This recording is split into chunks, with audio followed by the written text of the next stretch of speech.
deputado Marcelo Ramos, nosso querido relator Samuel Moreira, cumprimento Vossa Excelência, o deputado Silvio Costa, principalmente o relator pelo esforço, a dedicação que teve para a elaboração desse relatório, que eu considero uma versão melhorada em relação ao que foi proposto pelo governo Bolsonaro, mas ainda insuficiente. Considero um avanço em relação à questão dos rurais, embora ainda tenhamos uma pendência, porque remete à contribuição e à carência dos rurais para a lei ordinária, além de outros itens que também foi para a lei ordinária. O avanço também em relação ao BPC, que foi retirado da proposta. A capitalização, que eu considero uma vitória da oposição e das ruas, do povo brasileiro, que se mobilizou, reagiu em relação a essa proposta da reforma da Previdência, e esse debate introduzido pelo relator em relação à contribuição sobre o lucro líquido dos bancos. São pontos de avanço, indiscutivelmente, e eu queria aqui, para demonstrar que não é suficiente o que foi alterado na proposta, eu queria aqui comentar alguns pontos que eu considero relevantes nesse diálogo de construção com o nosso relator e toda essa comissão. Primeiro, o tempo de contribuição. O tempo de contribuição é mantido em 20 anos para os homens. Se alterou em relação às mulheres, mas se mantém em relação aos homens. 20 anos. Eu queria falar da crueldade que é essa proposta. Vou pegar aqui o exemplo de um trabalhador muito conhecido em todo o Brasil, o pedreiro. Um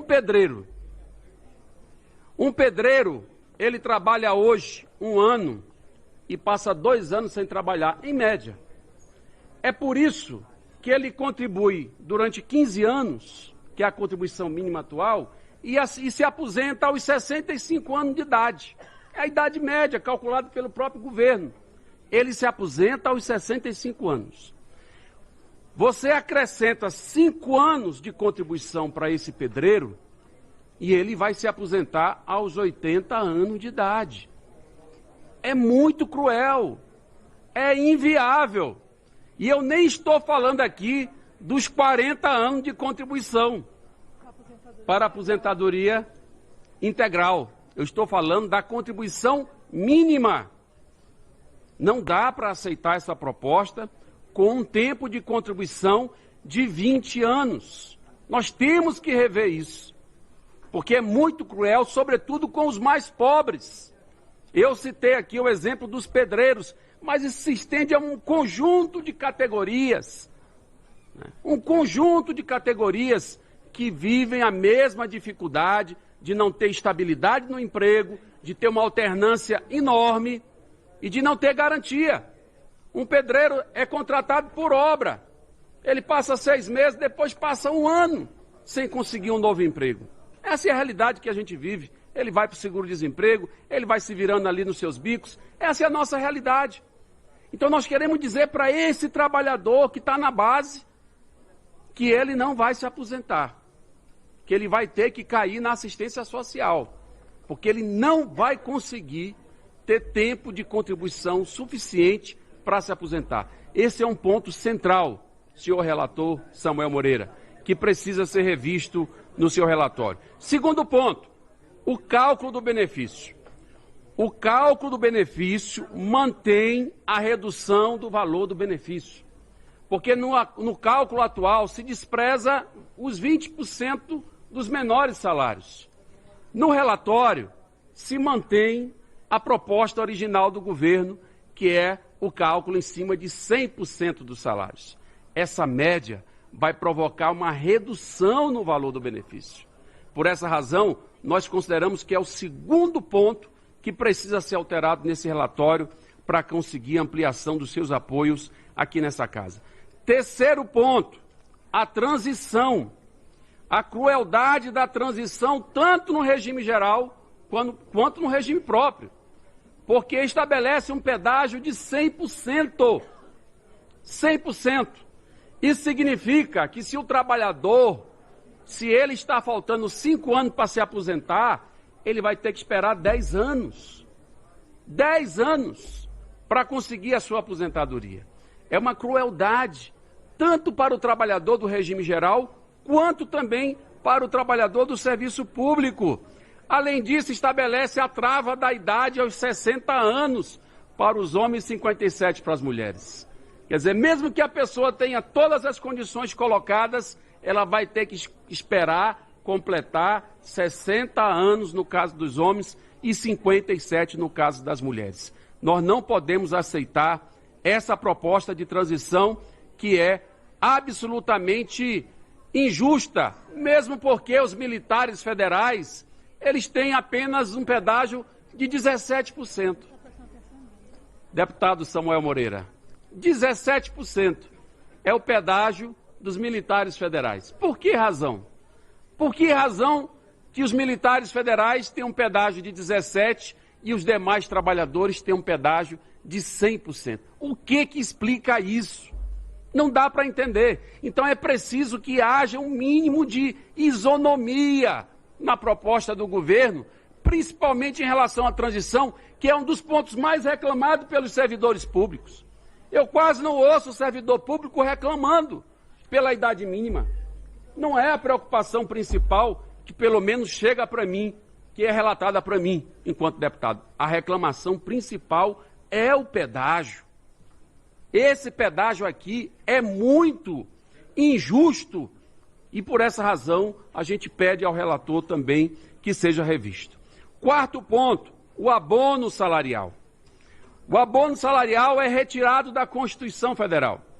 Primeira questão, não adiantou fazer alteração no valor da renda baixa, porque esse valor pode ser alterado até por medida provisória. Não faz sentido. Então nós entendemos que o abono salarial, da forma que está proposto aqui, penalizando os trabalhadores mais pobres, aqueles que ganham até 2 salários mínimos, o gari, o pedreiro, a empregada doméstica, esse pessoal é que está perdendo com essa alteração no abono salarial. Eu entendo que o abono deveria ser retirado dessa proposta. Não tem nada a ver com previdência. Não é uma proposta do sistema previdenciário. Então, o nobre relator Samuel Moreira deveria repensar e analisar com muito cuidado a possibilidade de retirar o abono de uma vez por todas. Não tem sentido manter o abono salarial nessa proposta de reforma da Previdência. Quinto ponto, a aposentadoria dos professores e das professoras.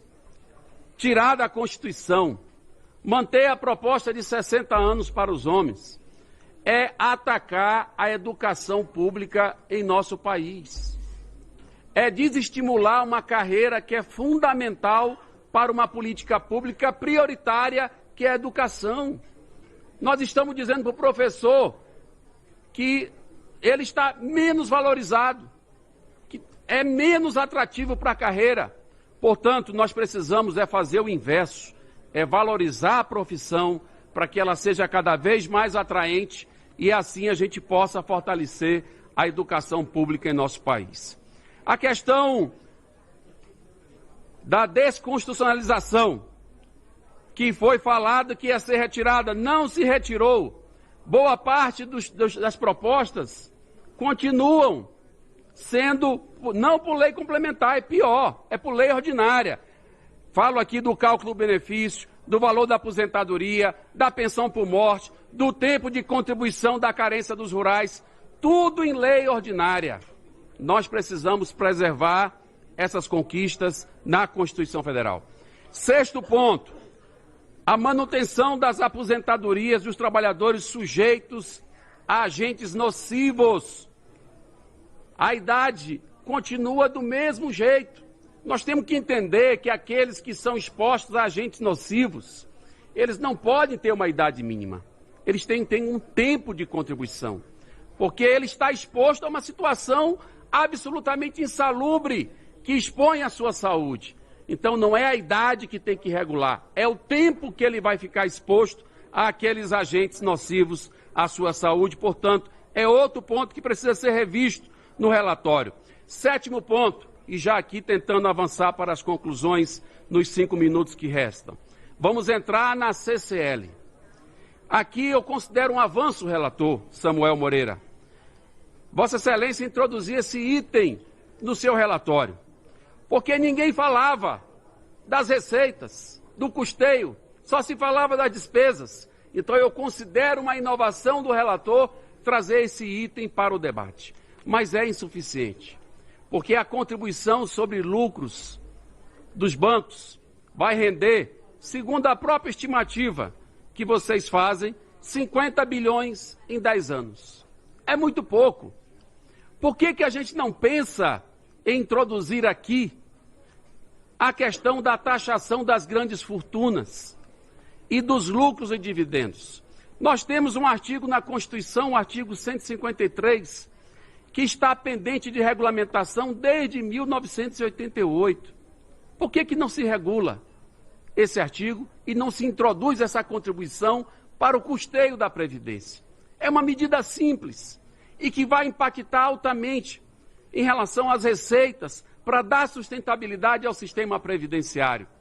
Essa taxação de grandes fortunas e dos lucros e dividendos que teria que ser criada e poderia ser criada no relatório de Vossa Excelência, ela vai atacar os verdadeiros privilegiados em nosso país.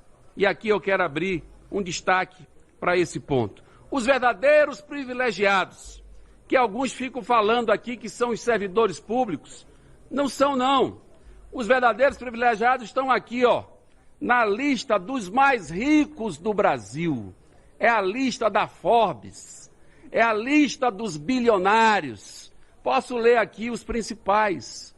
Aqui está o seu José Safra, banqueiro, 25 bilhões de dólares de fortuna. Aqui está, segundo da lista, senhor, 75? Não, eu estou na lista da Forbes. É 75? A deputada aqui está me corrigindo, é 75. O segundo da lista, senhor Jorge Paulo Lema, dono da Ambev. Aqui, deputada Lides, diz que é 22 bilhões de dólares. Vossa Excelência deve estar se referindo a reais. Imagino que seja isso. Não é isso? Eu estou falando aqui em dólares. 22 bilhões de dólares de fortuna. Esses são os verdadeiros privilegiados. Marcel Teles, aqui 10 bilhões, fonte da riqueza, 3G Capital. Eduardo Saverin, 9,7 bilhões, é aquele do Facebook, o do Facebook.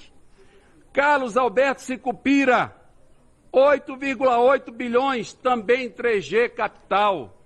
José João Abdala Filho, 3,4 bilhões, vários tipos de investimento. Seu Abílio Diniz, 3,1 bilhões de dólares, comerciante. Seu Fernando Roberto Moreira Salles, 3,1 bilhões de dólares, Banco Unibanco. Seu João Moreira Salles, 3,1 bilhões, também Banco Unibanco. E o seu Pedro Moreira Salles, também Banco Unibanco, 3,1 bilhões de dólares. Só para ler os 10 mais ricos do Brasil. Esse pessoal vai pagar quanto na reforma da Previdência? Quanto que eles entram nessa conta da crise? Então é aqui que deveria ser implantada a taxação das grandes fortunas, que poderia ser uma fonte de custeio, endossando a proposta do relator, que é a contribuição sobre lucro líquido, poderíamos adotar a regulamentação desse dispositivo que está na Constituição Federal e nunca foi regulamentado até hoje. Finalizo, senhor presidente, dizendo que o governo tem que parar com a sua propaganda enganosa. Eu insisto nisso. O governo diz que quem paga menos, quem ganha menos, quem ganha mais vai pagar mais, quem ganha menos vai pagar menos. É uma mentira. Só para concluir, senhor presidente, quem ganha menos vai pagar mais, porque ele vai pagar 5 anos a mais de contribuição. Isso dá um aumento de 42% de acréscimo nas suas contribuições. Portanto, é uma enganação. São as minhas contribuições para o relatório de Vossa Excelência.